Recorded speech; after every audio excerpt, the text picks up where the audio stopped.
This episode of the BJJ Foxcast is brought to you by BioPro. BioPro is an all-natural alternative to prescription human growth hormone, which aids in recovery, anti-aging, metabolism, libido, immunity, skin health, cognition, sleep, and stress. Just one vial per day provides a substantial boost to all of these growth factors. Okay, so that's what they want me to say.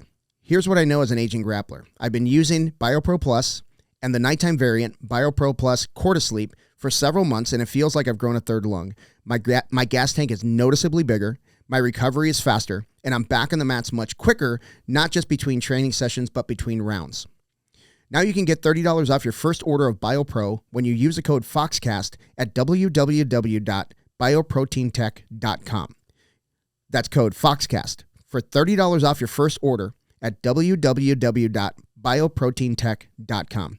Thank you, BioPro. Hey, everybody, and welcome to another episode of the BJJ Foxcast. I am your host, Alex Martinez, and today I'm honored to have Rob Ingram on the show. He is a black belt in karate, third-degree black belt in karate, third-degree black belt in LissaJous-Do. Is that dough? Sorry, is that Close enough. Do that. Potatoes. Amateur boxer with a 6-0 record, amateur kickboxer with a 4-2 record, and purple belt in Brazilian Jiu-Jitsu. And that's just a start. He's also a journalist, an author, a producer, a blogger, an influencer, and the person behind McDojoLife. Rob, welcome to the show. Yeah, man. Thank you for having me. I really appreciate you having me on. I love talking shop. Yeah, man. I just bought your book.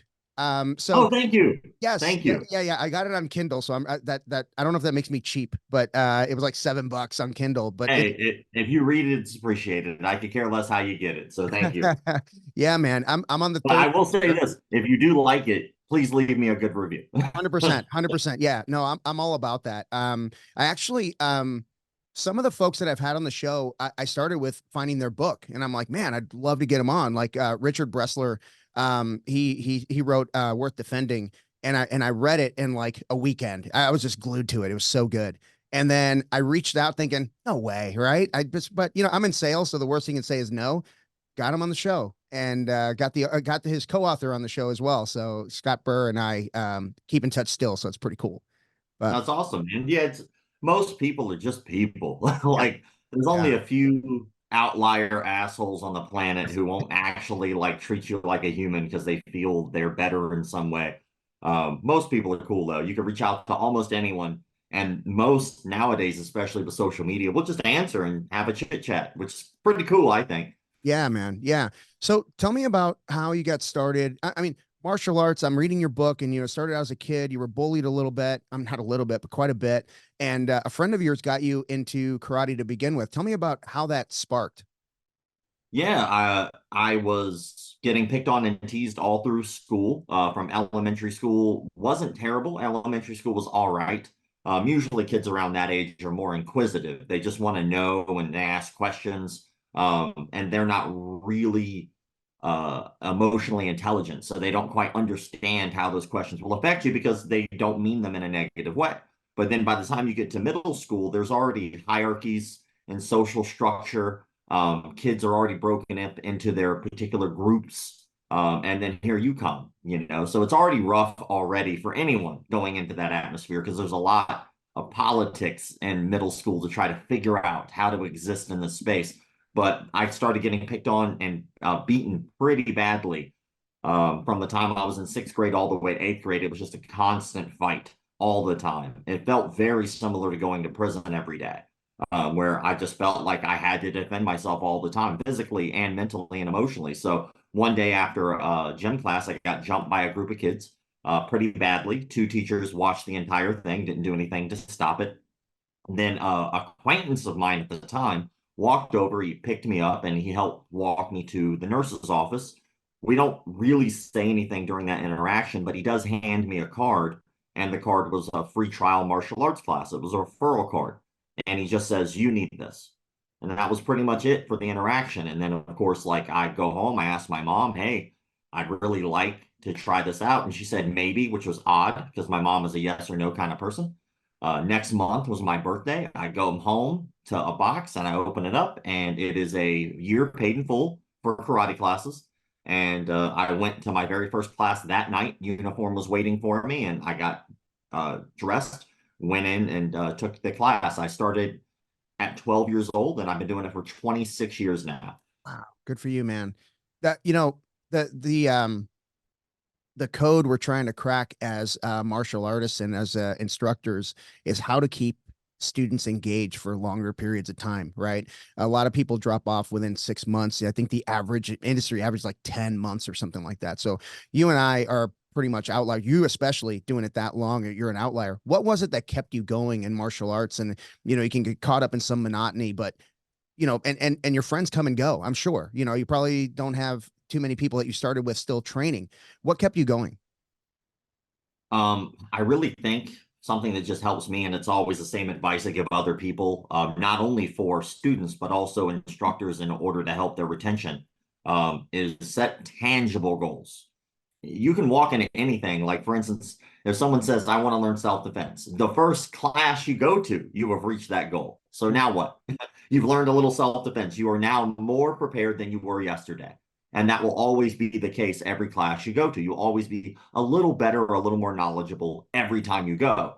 For me, it was setting tangible goals that I could actually reach and attain. So when I first started, my only goal was to learn how to defend myself to see if this would work. So after I took my first class, the question was, okay, now that I've started, what will help me get better? Okay, well, I need to compete. Let's do that. Then I compete. And I'm like, okay, well, I won. Now, what do I do to make myself better? Okay, well, eventually this needs to go from point karate to full contact. So how do I get from point A to point B? Okay, now I've reached that. Well, now I have my first boxing match, and then so on. So I think setting tangible goals for yourself that are reachable and attainable have always helped me. And I don't just keep the same goals. I find roughly about every 5 years on the dot now for me, something changes. At first, I just wanted to stop getting my ass whooped.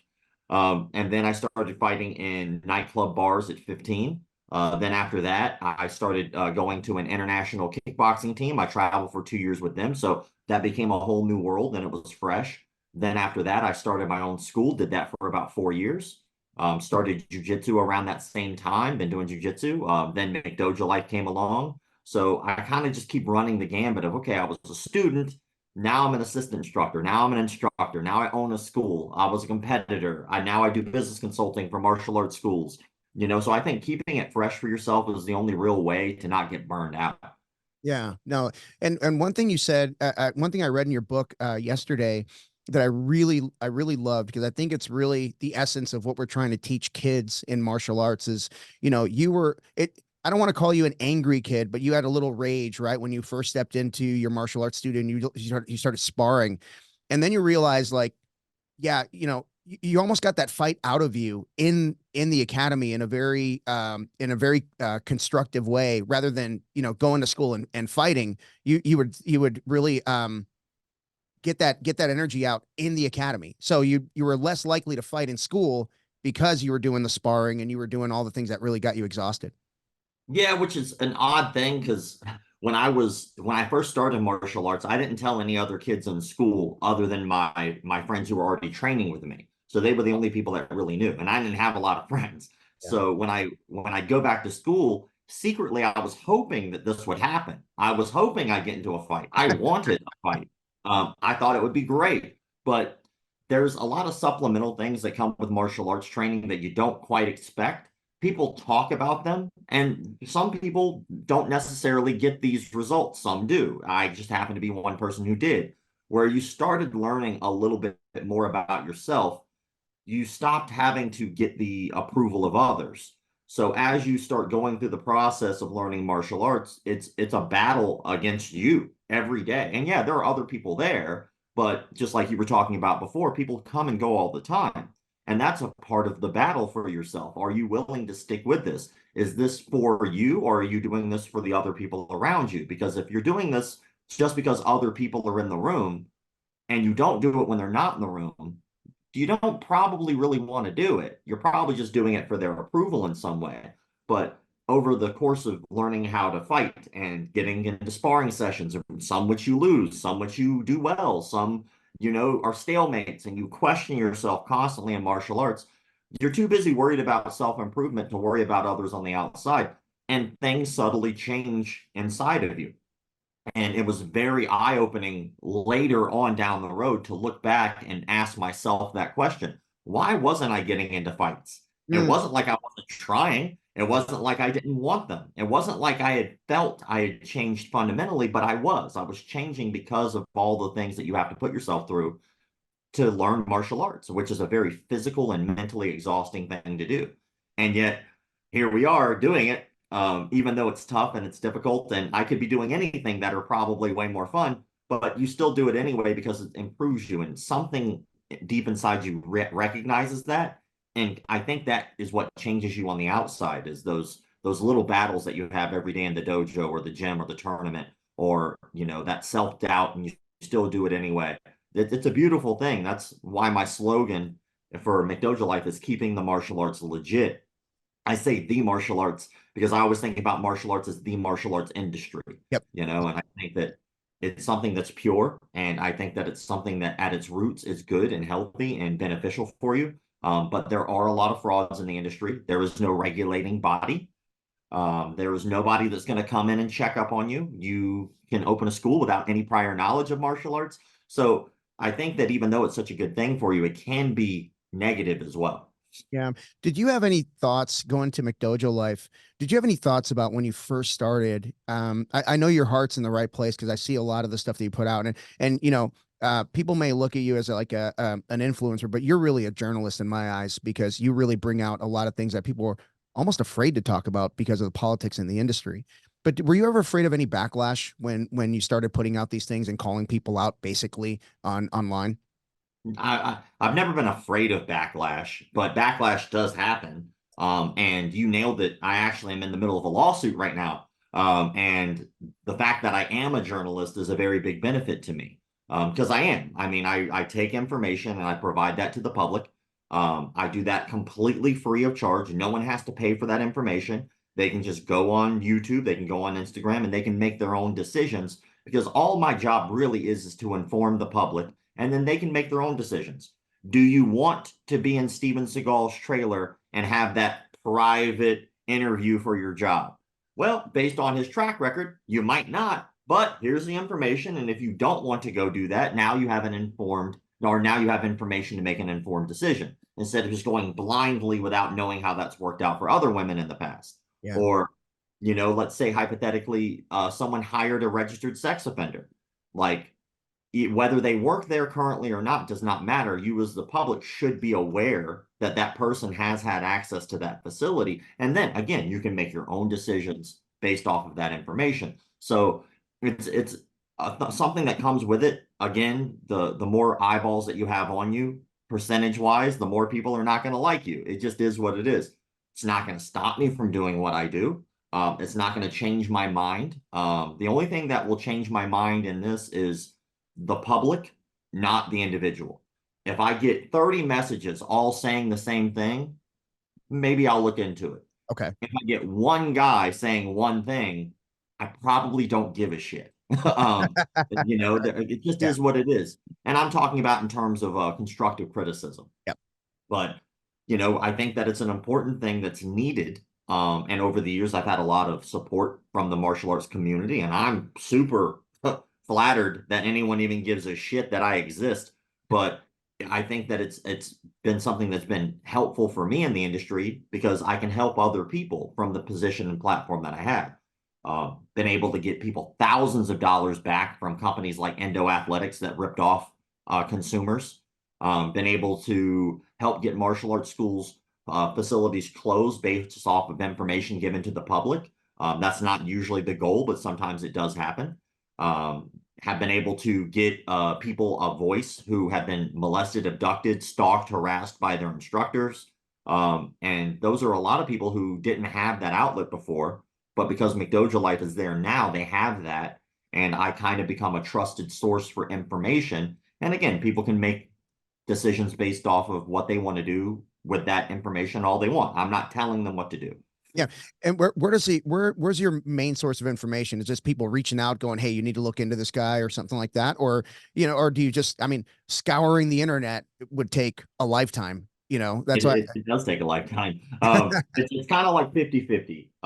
When I first started McDojoLife, you have the big names, the big frauds, right? You have like the George Dillmans who believes he can knock people out with his mind. Yeah. Then you have like the Bujin Khan with Hatsumi Sensei, who goes from 10th degree black belt, decides he's going to start an 11th degree black belt, decides that's not good enough, he's going to do a 12th degree black belt, and then skips from 12th all the way to 15 degree black belts. Has things like the Saki test, which is basically you have to sense that someone's going to hit you on the back of the head with a sword and dodge it. There's a lot of crazy out there. So you start with the bigger names, right? The ones that are already marked, the Frank Dukeses of the world. And then you start researching them. And then instead of going at them from a position of these are frauds, you ask, why are they frauds? And then you start asking the who, what, why, when, where, right? Once you start doing that, it starts branching out like a spider web. And you start learning all of these names. You start learning, okay, well, George Dillman, let's say he's the general. Well, where are his majors and his lieutenants? And then you start learning, okay, well, under that, just like any other martial art, they have lineages. Yep. And so if these people believe that they can knock people out with their mind, what other arts are similar? And then you just keep going down that path. And next thing you know, you kind of have a catalog in your head of, okay, now, even though I have not studied that particular art as in depth as they do because they're in it, you start to really learn about the art. You start to learn about the meridian points that they lie to people about. You start to learn about what they believe in terms of chi, or you start to learn about the inner workings of terminologies and instructors. And then it's almost like you kind of become a subject matter expert from the outside point of view looking in, and you go, okay, well, I don't need to taste dog shit to know what dog shit looks like. Yeah. And so I can look at that and go, yeah, that's dog shit. And then after that, you just start researching. And then, of course, over the years, some of the bigger stories that I've done have been people who've reached out to me directly because they trust me. I did a story about some crazy stuff, man. I did a story about a martial arts instructor in South Africa who was not a Brazilian Jiu-Jitsu black belt, but was promoting people in Brazilian Jiu-Jitsu. So he's promoting people in something he himself is not certified in. He used to wear a rope, and he lied to his students for over 30 years. Some of his students started with him when they were 5 years old. And one of his students reached out to me after they found out that he had been lying. And they sent me like this 4-page letter, which is very culty, him talking about either you're with me or against me, and basically the whole excommunication thing that cults do. Then I'm reading this, I'm like, this is an unhinged man. And the more I researched, the more I found out like they had a South African Grappling Association, which was a lie, because they said that they were through Naga, which I reached out to Naga, which is very easy to reach out to them. They respond to anyone. And I reached out to them. They were like, yeah, we only actually have organizations here. Like, we don't sponsor them. So they just made a bunch of stuff up. But because of the political climate in South Africa, they were able to get away with it for a long time. But yeah, so some people have those experiences. And imagine if you learned something from someone for 30 years, you put them on a pedestal, you respected them. They are your instructor, someone you might even call master or coach or sensei, professor. And then all of a sudden, they lied to you the entire time. It's earth-shattering to those people, and you have to give them a voice and let them know, like, look, not only am I going to put the story out, but I'll be a resource for you if you need to find another legitimate school, if you need help with some maybe post-care, like, for instance, people who were stalked, harassed, raped. You try to give them resources, and you just try to be there for them, which fucking sucks, because martial arts has been around for thousands of years, and yet somehow no one seemed to give a shit about the bad guys. They just kind of let them do it. Yeah. And the analogy I use, and I'll kick it back to you, but the analogy I typically use is martial arts is a high-rise building. And in each one of those high-rise building floors, there's a different martial art represented. Like, first floor is Taekwondo, karate on the second floor, Jiu-Jitsu, Judo, and so on all the way up, right? Goes on forever. Thousands of arts. And then every day you go in as an instructor, and your job is to teach your students to make them the best they can be. So you go into the front desk and you check in. They buzz you up so you can go to the next floor. But then every day you look over and there's a guy trying to set the building on fire. The typical standard of martial artists back in the day was, well, I'm just going to ignore him. I'm going to work on making my students better, and I'm going to stay out of that. Well, if you do that, eventually he's going to set the building on fire. So we can't just idly stand by and do nothing while bad people do bad things. Yeah. I think that there's a lot of honor and integrity and respect that goes into trying to protect the arts. And we have to remember it's martial arts. Yes, art, self-expression, and however you want to express yourself is awesome to me. But never forget that there's a martial part to this. And sometimes you do have to fight. And that's not always physical. Sometimes you have to go after those people who do harm to people in order to clean up the industry. And that's really what the goal is. The goal is to get everyone on the same page, get everybody thinking a very specific way about what we can agree on, because martial arts loves to self-deprecate. Yeah. Everyone loves to be like, well, that guy does taekwondo, so he sucks, or they do jujitsu, that's gay, or they do this, or they do that. It's like, look, we're all martial artists. So if we can't figure out what we all agree on, maybe we can all figure out what we don't like. And Mm. then at least we have a foundation, and that's why I do things the way that I do them. I could talk to a taekwondo person, a karate person, a judo person, jiu-jitsu person, and we're all on the same page about what they don't like. They just might not agree on the things they do like. Well, that's a start. So let's start there and maybe we could fix the industry. No, I love that. And the analogy you use of the burning building is excellent. Even, but even if you do, let's say you put one fire out, the integrity of that building has been compromised, right? And then the next guy will come in and try to put set fire to the same spot, and then that integrity is compromised, and eventually the building will crumble. So it's important. Like things that you're doing are so important, because I think that, maintaining the integrity, like you said, as martial arts in general is important. My question is, when someone's exposed and they still get support, and sometimes people are exposed for doing some pretty damn awful things.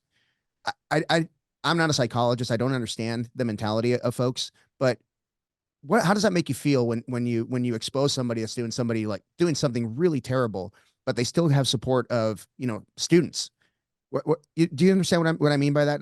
Well, I think people have an askewed version of not only what a McDojo is, because the same rhetoric has been said over the years, and most of it's crap, in my opinion. But also, I think people have an askewed version of how cults work. So if you look at culture, the root word of culture is cult. So our culture is compromised, or is made up of, sorry, not compromised. Our culture is made up of a lot of cults. You can have a cult of anything. If you go to Instagram, just look at any Instagram post ever, and I guarantee you there's that one guy talking about politics. What he doesn't understand, ironically enough, it's usually that they're talking about the other side of the political view being the cult.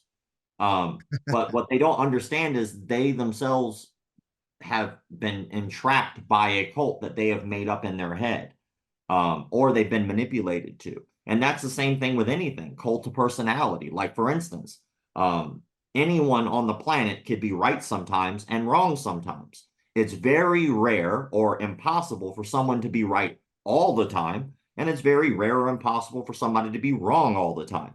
People are just people. Sometimes people have better batting averages than others, right? And sometimes you just might agree with them even if they're wrong. That doesn't mean that you can dictate whether or not someone is going to follow someone. Mm. That's not how that works. If you look at things like David Koresh, look at Waco, Texas, right? That church still exists. They're still members, active members of that church. So technically, based off of their own belief structure of what was set up there, they believed he was the second coming of God, and he died, and still somehow they were able to make that still work in their mind. Or look at the Heaven's Gate cult. They went from believing that a physical spaceship was going to come down and physically pick them up.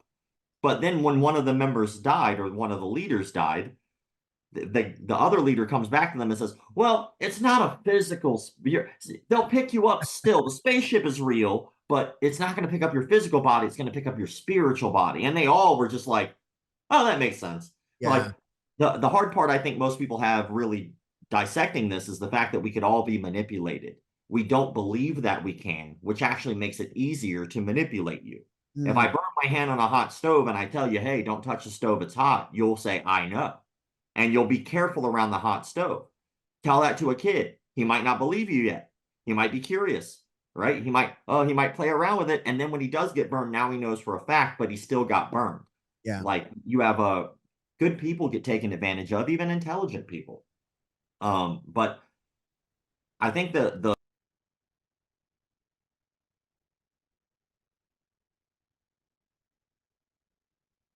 I lost audio. Can you hear me?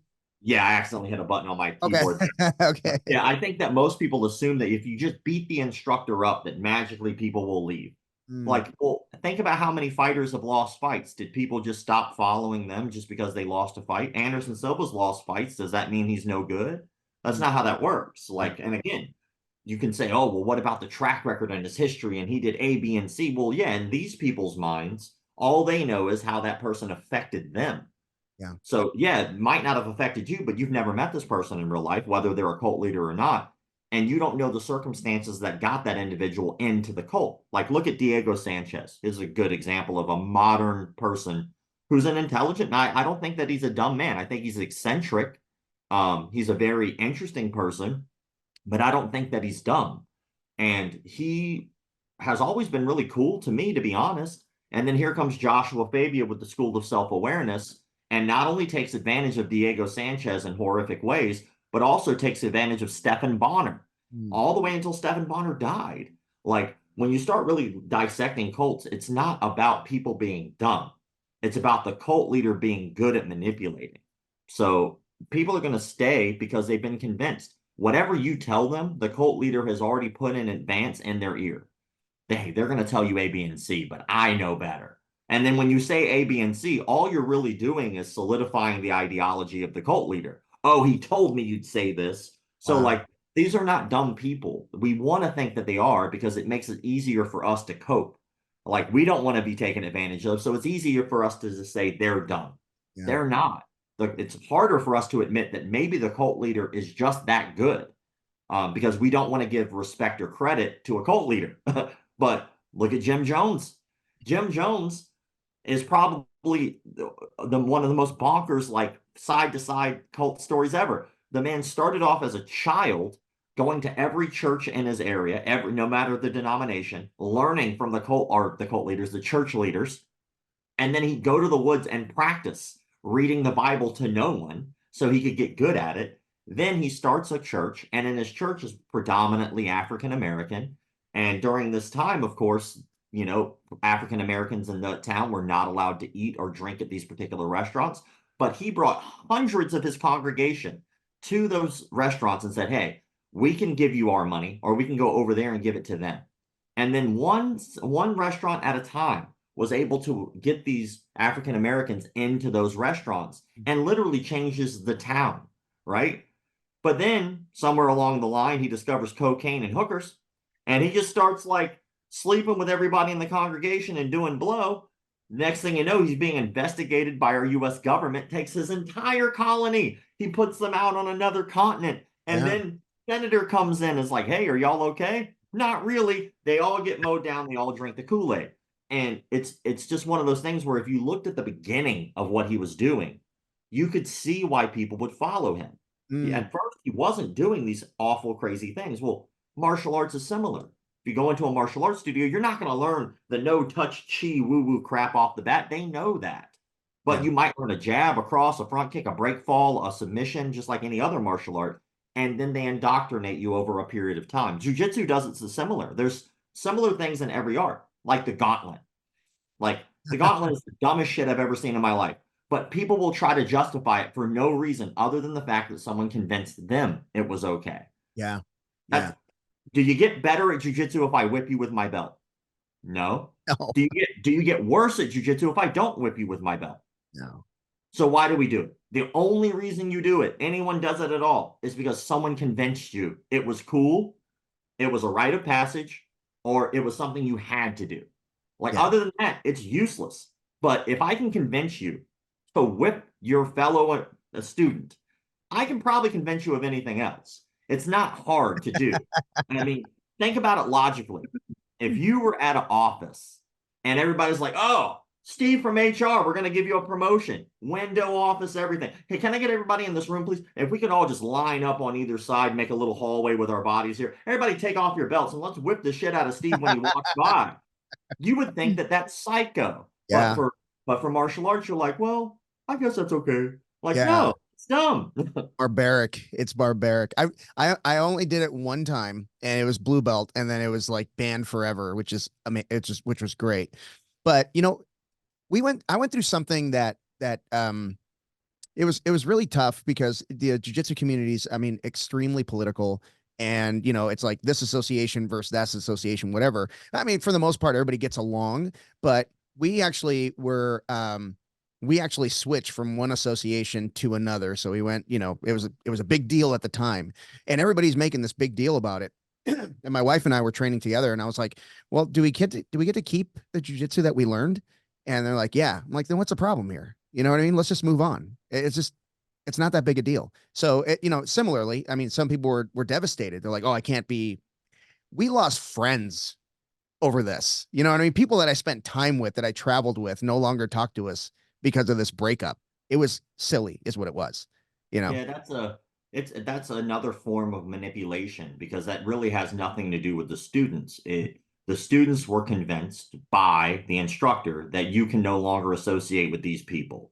And it's always a red flag. One of the major red flags I discuss often is when an instructor tells you you cannot train anywhere else. Mm, If I go to anywhere else, by the way, the litmus test for me personally is if I apply this to anything other than martial arts, will it make sense?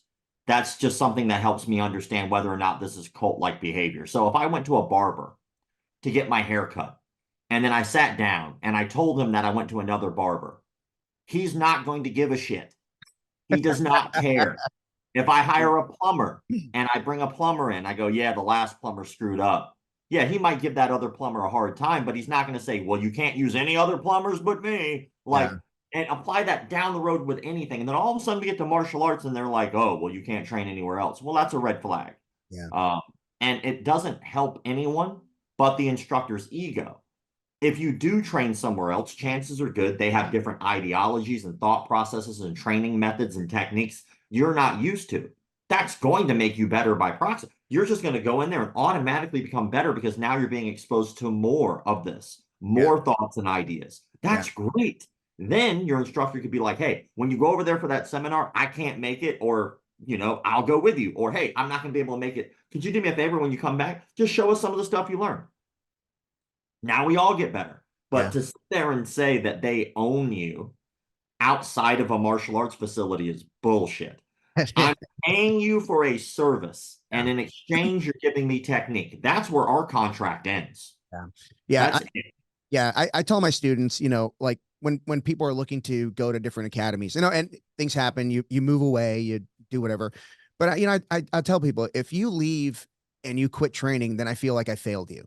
But if you leave because your needs changed, like maybe it was more of a family type atmosphere or more of a competitive type atmosphere, or they had more people your size. I mean, that's a big one.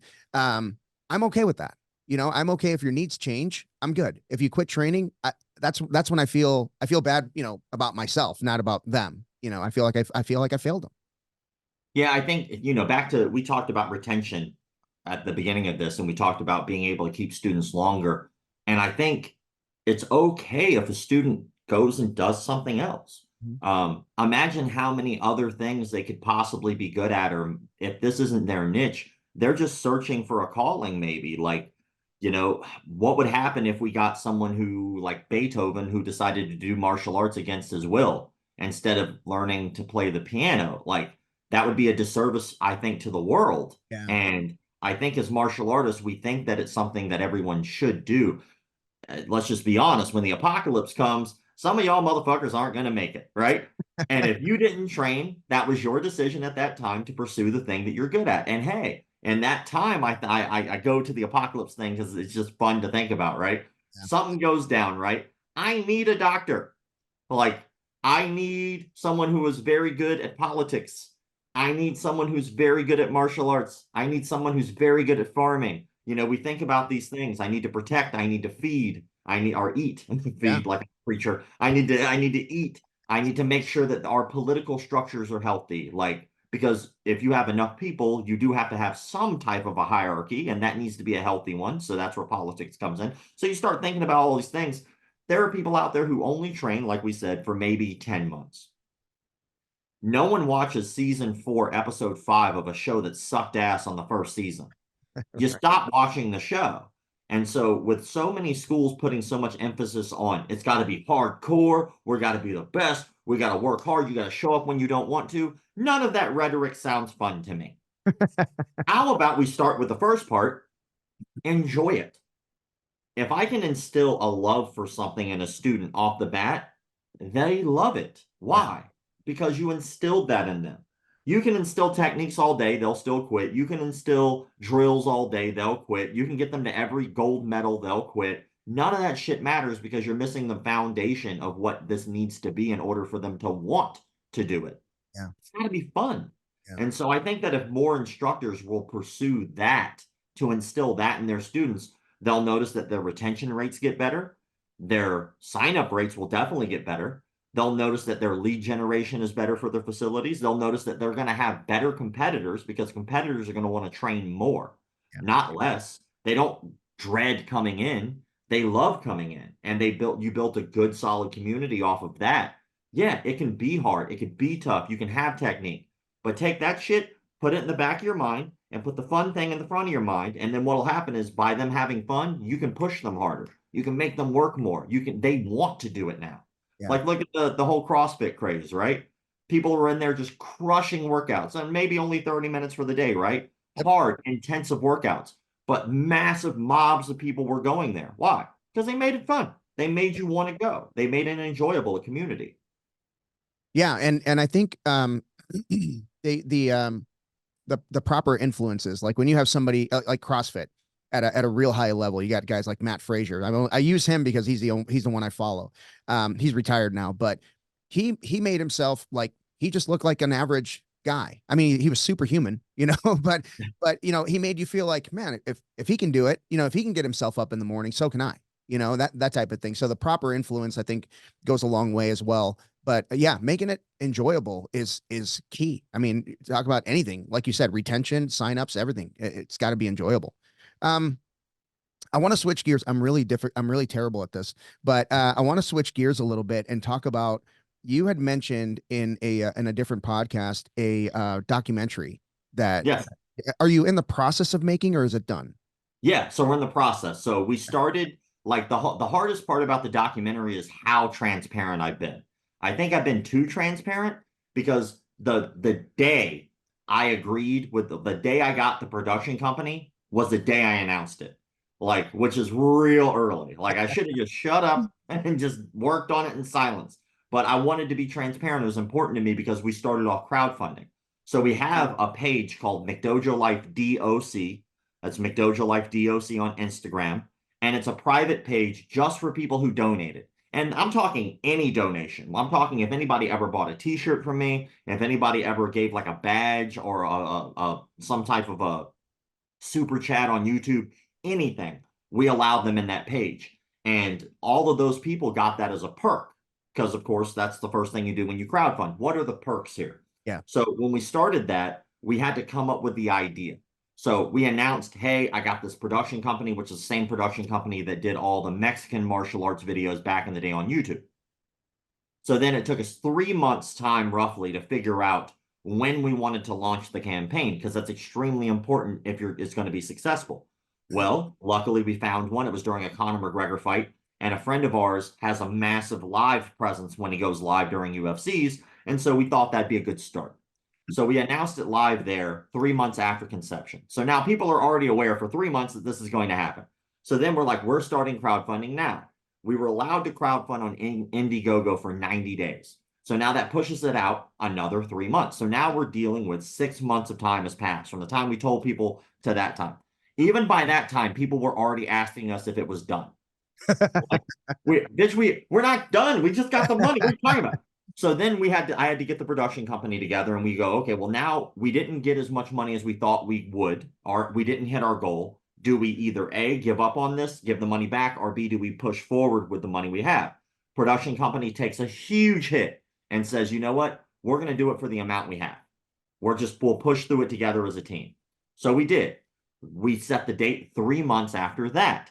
So it just happened to be that way. So now here we are about 9 months in. We're about to start production and COVID hits. So in case people forgot, COVID was this little inconvenience for the world, this little thing, and only affected a small bit of people. It didn't change people's like legislation or rules or laws. It didn't do any of that. Right. We could have easily shot during that time, right? No, we couldn't. That happened for 2 years. And we monitored it, and it would have like these drops and peaks. So it'd be like, oh, well, they're gonna lift the mandates, and you're able to kind of go out and about a little bit more. You're able to do A, B, and C, and then it hit right back up. So we saw a gap, and we were like, all right, as soon as this mandate drops in California, because that's where we were primarily filming, we're gonna go ahead and start. Like, I'll fly to you right then. So I have everything set up. I start announcing when we're going to start filming, and I think which is about a year in. And then I think it was 2 weeks before I'm supposed to set to go, the mandates went back up. Mm. And I was like, motherfucker. So then I'm like, all right, well, we have to make a decision here. What are we doing? Like, here we are. We're almost 3 years into this. Are we doing something with this or not? Because with COVID, the way that it is, we don't know what we're going to do here. And again, that entire time, you get a whole bunch of people going, how come you haven't filmed yet? You mean you're not allowed to leave your fucking house and you have to wear a mask all the time, dumbass? Yeah. Like, I don't know why we haven't filmed. Yeah. So anyway, so then we wind up setting a date, and we actually did film for 30 days. With that, we ran out of our funding with like day 10. So like I shelled out another 20K of my own money. So now we're 40K in, because we had only raised 20 to begin with. So we're 40K in. We filmed for a lot for free. And then we made what's called a sizzle reel. So we didn't have enough to make a full documentary, but we had enough to pitch a really good one. So we Oh, took okay. footage that we had, and we made what's called a sizzle reel. I got in contact with a friend of mine. His name's Jonathan Sadowski. Jonathan Sadowski is an actor and a producer in Hollywood, and he also is a big martial arts fan. And we're buddies. And I hit him up, and I was like, we aren't doing well with the trailer. It's not what I want it to be. Whatever's happening in the sauce is not good. Do you have anyone you could recommend to help us with this? And he did. He introduced us to a Emmy award-winning director. His name is Adam Wood. Adam Wood hits us up. During that time, a guy named Crime Sonic, which is only real, I think his name's Dave, but Crime Sonic on Instagram, that dude's won 8 Emmys for sound on shows. And I was like, he hit us up. He was like, I want to help you guys out. So now we have this great director who, by the way, came with a great lawyer, Craig. So like we have these great team that came with us, and then we have this great audio guy. We're like, all right, we're building. We repurpose the trailer. We start pushing it out. We get picked up by a company called UTA, which is one of the top 3 talent agencies in the world. As of right now, they're about as useful as a penis on the back of my head. Just being honest, like UTA, if you don't want me talking shit, do your fucking job. But anyway, so there we are, and we have the sizzle reel, we have a pitch deck, we have everything. We start sending out materials. We talk to Amazon, and now we're still in talks with them. I'll get back to that in a second. And then I meet Jocko Willink at ADCC. Come to find out, Mo, the guy who runs ADCC, is a guy I just thought was some guy named Mo. I did not know for years I was talking to a guy who ran ADCC. No way. Yeah, no clue. So he has 2 pages. So one of his pages just calls out bullshit in martial arts, and we've collaborated over the years. And I just thought he was a guy named Mo. I didn't know. So then, like, he asked me out of the blue. He goes, "You want to go to ADCC?" I'm like, yeah, but I can't. It's like sold out. He goes, "I can get you in." I go, "How are you going to do that?" He goes, "I run it." I go, "Oh, all right, well, that makes sense." So yeah. I go out, and then there's Jocko. And I walk up to him because he had just recently talked about me on his podcast and about a story I had done. So I wanted to thank him. "Hey, Jocko, thank you, man. I really appreciate you." He goes, "Hey, Rob, how's it going?" I was like, "Oh, he knows my name." And I'm geeking out. Yeah. And then he asked how the documentary is going, and I explained everything up to this point to him. And he goes, "How come you didn't ask me for help?" I was like, "I just met you." I was like, "I didn't know I could do that. Like I didn't know it worked that way." He's like, "Let's go ahead and set something up." So I was like, I don't know if he's being honest, but I was like, we'll find out. Yeah. So we had our lawyer contact his assistant. I was on a plane the next week, went out to Victory where he's at. We had a 2.5-hour meeting, and now he's an executive producer of the film. So that's a massive deal for us. And then now we've self-funded quite a substantial bit. I think currently we're at $250,000 we have self-funded. The budget for the film, once we started getting with the new director and the new team, was about 700 and some change $1,000 to make the film we want. We went to a company called the EO Foundation, and they want to come on board, and we're currently in negotiation with them. But they want full creative control and they wanted full business control. To that, I say, absolutely not. I don't care how much money you throw at me. You're never getting full creative control and you're never getting full business control. So we're negotiating that right now with them. And then if that doesn't work out, we're going back to Amazon because Amazon likes the idea. The problem was they said that they wanted a centralized bad guy when our film was kind of like a world view. So Oh, trying to oh, think oh, about, all oh. right, well, if we're going to have a centralized bad guy, who would that be? So we said, all right, we'll come back to you. We went out for independent financing. So now we're at a crossroads. That's where we are. We could either I could have taken this already. Like if I would have taken the money already, I would have gotten paid. There would have been a film out. I would have had no control or say so over how it worked. Yeah. And it could have been hot dog shit, but it wouldn't have been up to me. But I would have gotten paid. They probably also would have fired my entire crew based off the conversation. So I couldn't do that to them. Yeah. So in order to make sure that my crew can't get fired, I made them all part owners of the project. Okay. So I refuse to have my team get kicked off to the wayside for somebody who's just waving money. Yeah. Your money means nothing to me. Nothing. It's appreciated if you want to be a part of this, but the only reason I even need that in the first place is to make the damn movie. Yeah. So anyway, so now we're at a crossroads. Either we go with this company and we come to some agreement, which we will have to do by March, or we go with Amazon, come to some agreement, which will have to be done by March. And if we can't get either one of those to bite, then we're going to self independently do it with the money that we have, the 200 and something, with the new creative that we were going to pitch to Amazon. And then we're going to move from there and just do it ourselves. So no matter what, we're filming and finishing in March. Why is the March date so significant? What is it? That's the deadline our team set for Got it. ourselves. Okay.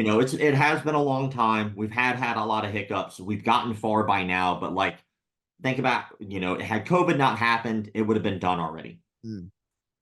But a lot of people took major financial hits during that time. So there wasn't a lot of money to just be free willy-nilly investing in a film, which notoriously documentaries and film in themselves don't usually have massive returns on investment, especially independent first-time films. Yeah. So we wanted to make sure that we were doing right by our investors, and we want to make sure we're doing right by the people who helped with the crowdfunding. So we want to get it done for them. So we just basically said, hey, here's our line in the sand. We're doing it with or without anyone. And if we do it by ourselves, we know we'll make the movie we want to make. We just hope that everybody understands the sacrifice that it would take to do that would mean that I'd probably not see my house for like 3 or 4 months. Yeah. I would not be getting a paycheck for making the film. My team would take a massive hit on their pay, and then it would go out in hopes that it does well. So there's a chance we wouldn't even make anything after it's done.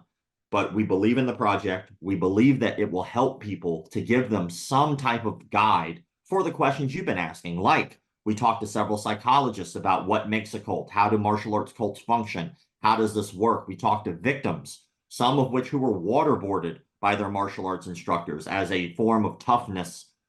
There's all kinds of nefarious things that have gone on. We just want to put that out there so that way the public has almost like a standardized, like I can go to this before I start martial arts or before anyone starts. Maybe you should watch this video or this movie, and maybe it'll help you have a better, clear path and direction on how not to get scammed, how not to be sexually abused in the industry, and what to look for that will actually help you reach your personal goals. Yeah, no, I love it. And what are you calling the project? Well, it depends. So if the project continues with Amazon or the project continues with this independent financer, then it's still going to be McDojoLife, and we'll insert subtitle here. Okay. Because I've already created a brand that is recognizable at this point. So there's no real reason to reinvent the wheel. Just call it that. It's about a lot of things that I've had to go through, including the lawsuit I'm going through now. And all of that is in the film. So we want to make sure that, that's represented. But if we have to go back out and Amazon doesn't bite, or this independent financer doesn't bite, we have to change the creative, change the title, and then we have to send it back out to every streamer again in hopes that maybe someone will see it and bite. Wow. Wow, man. I didn't know. I didn't know it was a, it sounds risky, you know, any way you go. And if you had the perfect situation, what would that be? Who would you go with? Perfect situation right now would either be Netflix or Amazon. Okay. Okay. As of right now, we don't even like. It's been difficult understanding who has pushed it to where. That's a little more internal issue, but we really know that Amazon is interested. So I would love to get on there. I think that from what we've heard from people who've worked with them, that would give us a lot more creative control than some of the other places. They kind of let creatives be creative. And for anyone out there who doesn't really understand the process, you really have two types of people. You have the creatives in the industry and you have the money people. Yeah. And you can be as creative as you want, have the greatest idea in the world, but you have to convince the money person because they're the one who's actually going to be giving you the funding based off of if you can make them excited about the idea. Like we have a track record right now of having some major backing from people who are well known, like people who follow the page that have talked about the page on their platforms. But since we aren't in the business of making film, don't have a track record of making movies. A lot of them were like, we'll see what you do.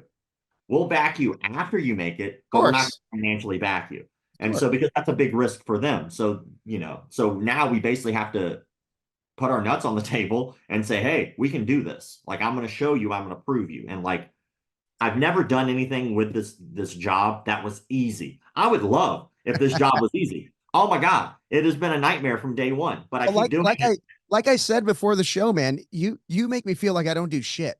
Like I've got a business, I do this podcast, like I've got a million things going on, and I look at what you're doing. I don't know how you do it, man. We got to talk about that in a minute, but please finish. Sorry. Well, yeah, it's all good, man. It's just a part of it. And no one wasn't, I wasn't given a playbook on how to do this job. Yeah. It just seemed like something that was necessary to me. So I started down the path. And then, of course, like any other cliche path quote, it just started to unfold itself as I started walking. And I didn't know what would come of this, but I do know that it allows me to do some things that keep me sane. It allows me to be creative. So if I want to write a book, which I did, we could do that. If we want to make a music video, which we did, and a song, we could do that. If we want to make a website, which we did, we can do that. If we want to make a documentary, which we do and we will, we can do that. And so the world is your oyster to make and do with martial arts whatever you want. You don't have to be pigeonholed, and that's hopefully that shows other people like, look, you can do whatever you want here. You don't have to spend your entire life getting punched in the head for money. There's more to this than that. And I always look back at some of the most influential martial artists on the planet were either not real or not fighters. Mm. Uh, I think about guys like Bruce Lee. How many pro fights did he have? Oh, yeah, none. Zero. None. Zero. But he was one of the most influential figures. Why? It's just because he did things the way he wanted to. Yeah. And I respect the shit out of that. I look at like Michael Jai White, right? Michael Jai White is more of an actor than anything else, but he's definitely a martial artist and he does it the way he wants to do it. And Jackie Chan did it the way he wanted to do it.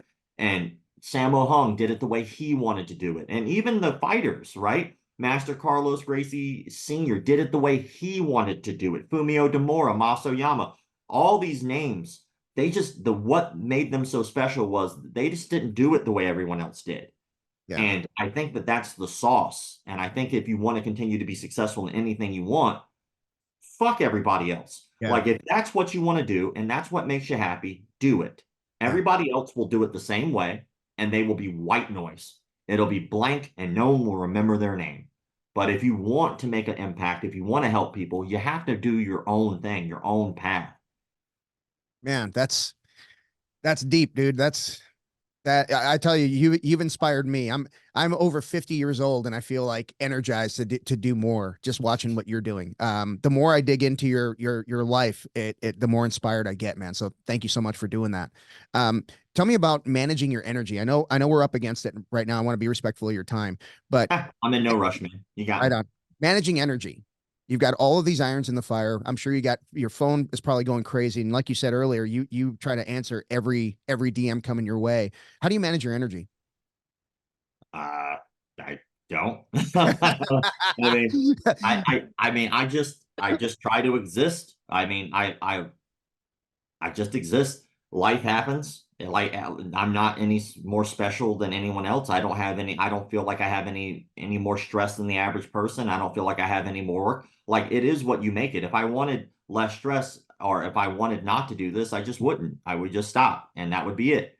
And it's the internet. So like maybe I run into somebody 5 years from now who goes, "Hey man, weren't you that guy from that page?" And I have to have an awkward conversation one time, but then I could do whatever I want. Like I think that it is what you make it.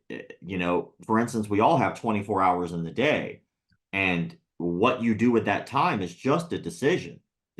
That's it. It's nothing more, nothing less than a personal choice and a decision. And whatever decision you make isn't right or wrong.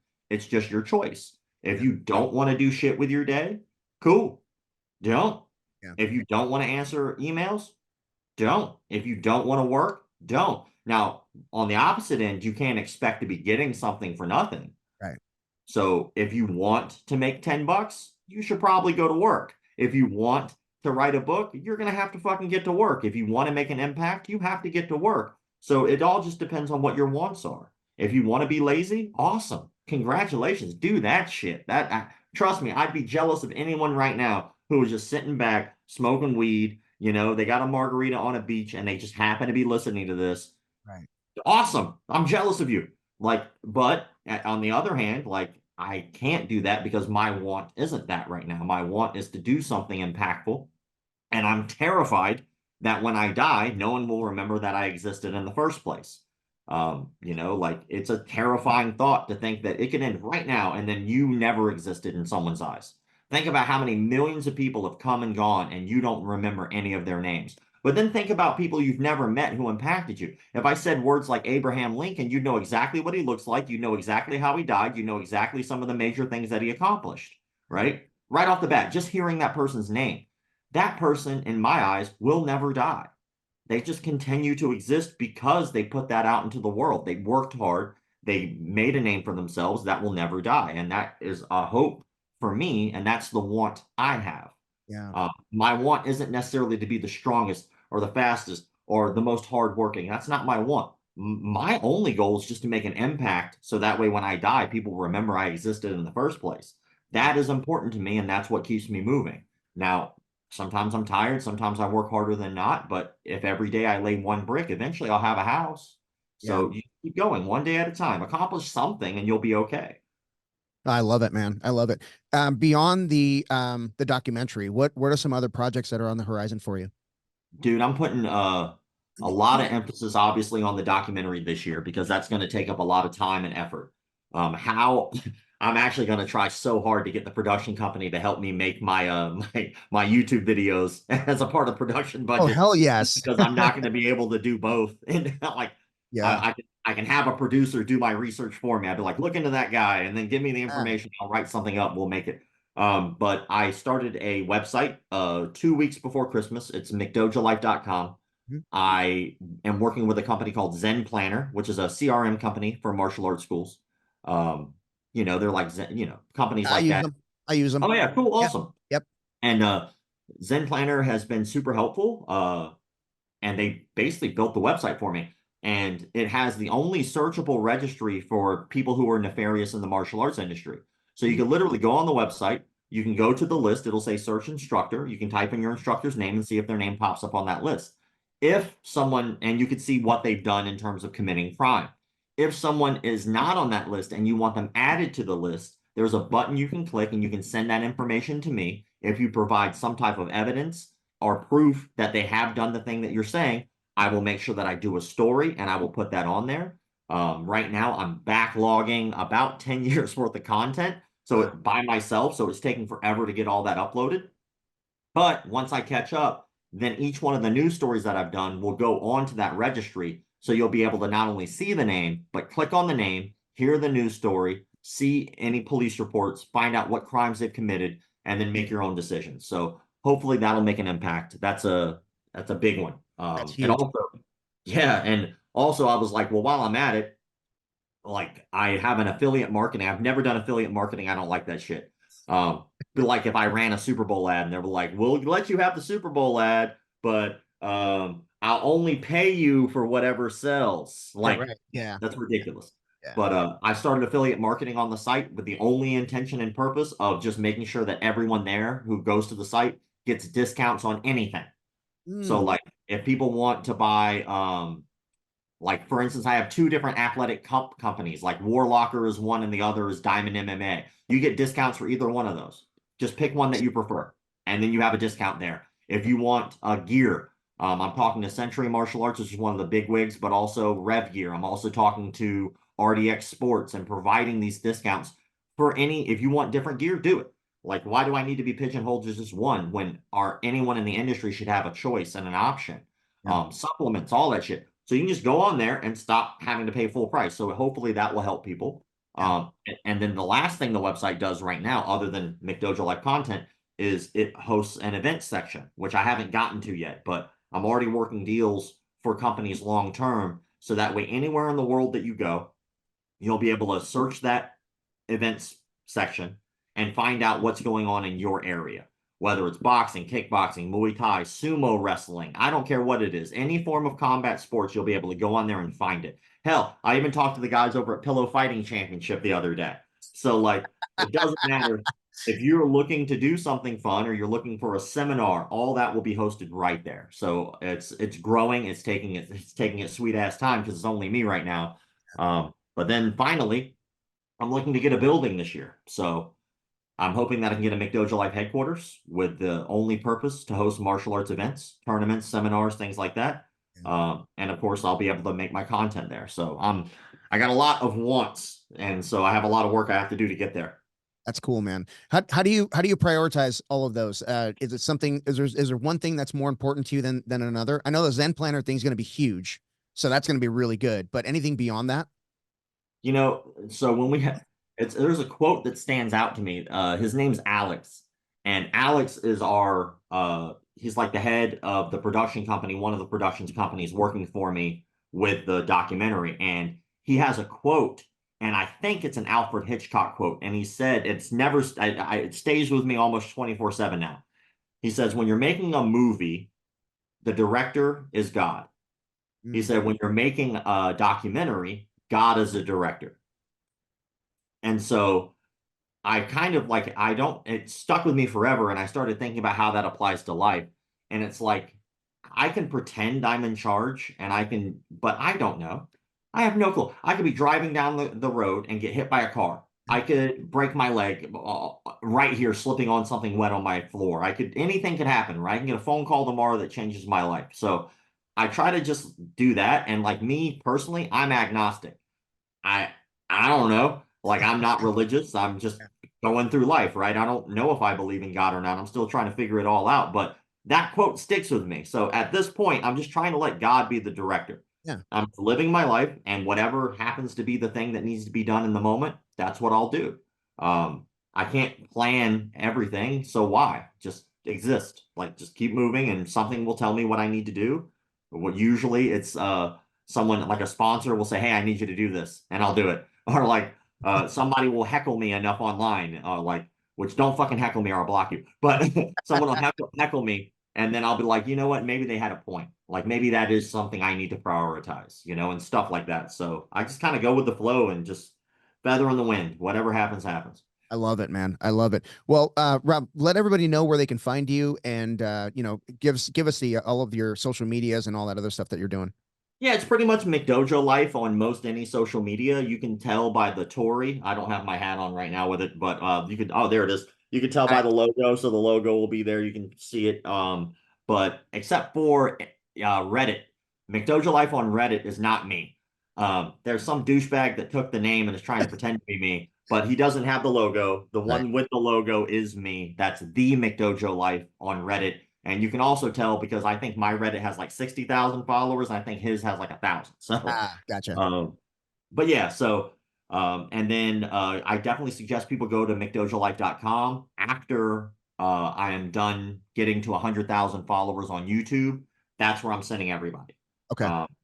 Everything I do, everything is going to be condensed right there. So anything that I do will be on McDojoLife.com, but I'm going to make that push after I reach 100,000 followers on YouTube. So as of right now, go follow us on YouTube. Yeah, definitely, man. And don't forget the Sensei's Bars and Scars, that the book, because yeah, it's available on Amazon, and I didn't see it on iBooks. That's why I just got the Kindle Yeah, version. I talked to my co-author. His name's Lewis Martin. I have to give Louis credit. Lewis Martin wrote a book. That's how I found out about him, about his personal experience being in a martial arts cult. So we interviewed him for our documentary, and it's fascinating stuff. But then later on down the road, I found out that Louis Martin is a writer. That's like just what he does. He's not just writing one book, he actually is a writer. Then he wrote Tom DeBlass's book, who's a mutual friend of ours. And then I found out, I was like, dude, you wrote Tom's book. I was like, would you maybe want to write mine with me? And he was like, okay. So we worked on that. And, the process was tough because, there was a couple of hiccups there, mostly me. I know that I'm kind of hard to work with because I'm very particular about certain things. But I don't care. Like if I want something done a certain way, I'm sorry, it just has to be done that way. If I'm wrong, I'm wrong. I'll apologize or admit I'm wrong. But Louis is fantastic. Dude, he did a great job on the book. I would tell him stories, he'd write them, and then I'd go in and be like, well, let's try to correct this or change this and add this or move this around. So it is very much a collaborative process. Yeah. But I'm super happy with the finished product.